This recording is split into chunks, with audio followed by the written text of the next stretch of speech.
Beneath the same winter sky, the wind howled like a wounded animal across the mountain ridge, carrying with it fine shards of snow that stung the skin like tiny needles.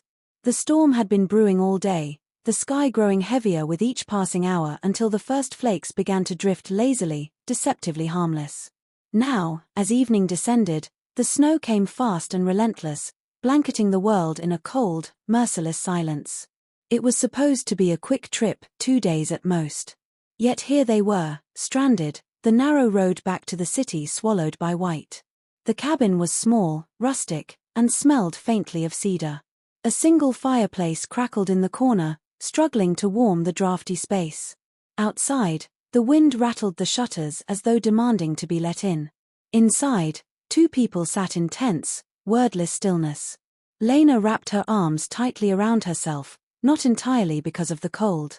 She hadn't seen Adrian in 3 years, not since the night they had torn each other apart with words neither of them could take back.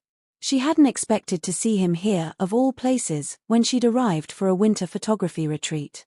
But fate, with its cruel sense of humor, had made him the other stranded guest when the storm forced them all to scatter to the nearest safe shelter.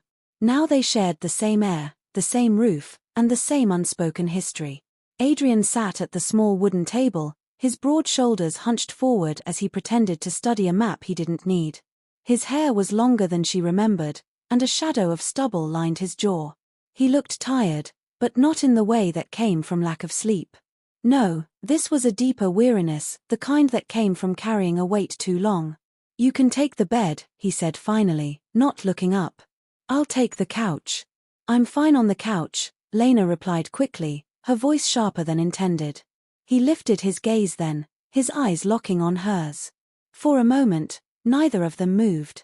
His eyes were the same deep brown she used to get lost in, the same ones that had looked at her like she was the only thing in the world that mattered before they had looked at her with hurt and betrayal. "It's fine," he said quietly, turning back to the map. The conversation ended there, swallowed by the crackle of the fire and the moan of the wind outside. The cabin's walls were thin, and the hours stretched endlessly. Lena tried to focus on the fire, on the rhythm of the snow hitting the window, but her mind kept slipping back to the past. They had met in college, 2 restless souls drawn together by a shared love for the mountains and a hunger for something bigger than themselves. They had been inseparable weekend hikes, late-night study sessions, dreams whispered under starlit skies. But love, as she had learned, wasn't always enough. When her job offer came from New York, she had expected him to fight for them. Instead, he'd told her to go. "You can't expect me to just